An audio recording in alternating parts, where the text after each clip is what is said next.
10 വർഷത്തിലധികമായി യമനിൽ കുടുങ്ങിക്കിടന്ന തൃശൂർ ഇരിങ്ങാലക്കുട എടക്കുളം സ്വദേശി ഇന്ന് നാട്ടിലെത്തും. പൂമംഗലം പഞ്ചായത്തിലെ കുണ്ടൂർ വീട്ടിൽ 49 വയസ്സുള്ള ദിനേശാണ് നാട്ടിൽ വരാൻ സാധിക്കാതെ വിദേശത്ത് ദുരിതക്കയത്തിൽ അകപ്പെട്ടത്. അച്ഛനെ കണ്ട് ഓർമ്മയില്ലാത്ത 10 വയസ്സുകാരൻ സായി കൃഷ്ണയും 12 വയസ്സുകാരി കൃഷ്ണവേണിയും കാത്തിരിക്കുകയാണ് തങ്ങളുടെ അച്ഛനെ ഒരു നോക്ക് കാണാൻ. സാമ്പത്തിക പ്രയാസത്തെ തുടർന്ന് ജീവിതം കരക്കടിപ്പിക്കാൻ 2014 ദിനേശ് യമനിലേക്ക് പോകുന്നത്. പിന്നീട് യമനിൽ യുദ്ധം പൊട്ടിപ്പുറപ്പെടുകയും ഇതിനിടയിൽ സ്പോൺസറുടെ കയ്യിൽ ദിനേശിന്റെ പാസ്പോർട്ട് അകപ്പെടുകയും ചെയ്തു. തിരികെ പോരാൻ സാധിക്കാതെ യമനിൽ കഷ്ടതകൾക്ക് നടുവിലായി പിന്നീടുള്ള ജീവിതം. നാട്ടിലെ വീട് കടക്കണിയിൽപ്പെടുകയും ചെയ്തു. ഭാര്യ അനിതയുടെയും കുടുംബത്തിന്റെയും ജീവിതവും കണ്ണീർക്കടലായി. ദിനേശിനെ തിരികെ എത്തിക്കാൻ കുടുംബവും കുടുംബ സുഹൃത്തുക്കളും നിരവധി പേരെ കാണുകയും അപേക്ഷകൾ സമർപ്പിക്കുകയും ചെയ്തിരുന്നെങ്കിലും ഫലമുണ്ടായില്ല. ഇതിനിടെയാണ് വിഷയം നാട്ടുകാരനും പൊതുപ്രവർത്തകനും ജനം TV ഡയറക്ടറുമായ ബിബിൻ പാറമേക്കാട്ടിലിന് മുന്നിലേക്ക് ഉണ്ണി പൂമംഗലം എന്ന വ്യക്തി മുഖേന എത്തുന്നത്.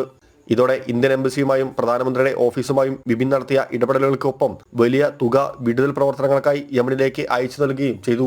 ഒരു പ്രവാസി, ഒരു 19 കൊല്ലം പ്രവാസിയായിരുന്നു എനിക്ക്. അദ്ദേഹത്തിന്റെ വിഷമങ്ങൾ മനസ്സിലാവും. അതുകൊണ്ടാണ് നമ്മുടെ ഉണ്ണി പൂമംഗലം ഇതെന്റെ അടുത്ത് വന്ന് പറഞ്ഞപ്പോൾ ഞാൻ പെട്ടെന്ന് ഈ വിഷയം ഏറ്റെടുക്കുകയും അതിനായിട്ട് എല്ലാ പരിശ്രമവും തുടങ്ങിയത്. സത്യം പറഞ്ഞ 6 മാസം മുമ്പ് 21 ഓഗസ്റ്റിന് പ്രധാനമന്ത്രിയുടെ ഓഫീസിലേക്ക് ഇതിനു വേണ്ടി ഒരു കത്തയച്ചു, ഇമെയിൽ അയച്ചു.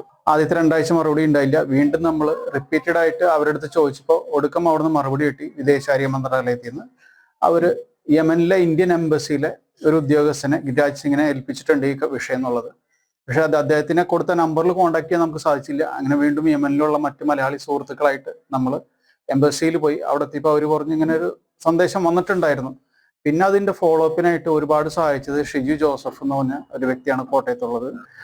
നിമിഷപ്രിയ കേസിലൊക്കെ വളരെയധികം ഇടപെട്ട ശ്രീ സാമുവൽ ജെറോമാണ്. അദ്ദേഹത്തിനെയും ഈ അവസരത്തിൽ ഞാൻ ഓർക്കുന്നു, നന്ദി പറയുന്നു. മറ്റനുബന്ധ ഡോക്യുമെന്റേഷൻ കാര്യങ്ങളൊക്കെ ഞങ്ങൾ ഇവിടുന്ന് പൈസ അവിടേക്ക് അയച്ചു കൊടുത്തിട്ട് ദൈവം സഹായിച്ചു എന്ന് തീർച്ചയായിട്ടും പറയാം. നിയമ നടപടികൾ പൂർത്തിയാക്കിയ ദിനേശ് യമനിൽ നിന്നും നാട്ടിലേക്ക് വിമാനം കയറിയിട്ടുണ്ട്. ഇന്നുച്ചയോടെ കാത്തിരിക്കുന്നവരുടെ അരികിലേക്ക് ദിനേശ് എത്തും. ജനം, തൃശൂർ.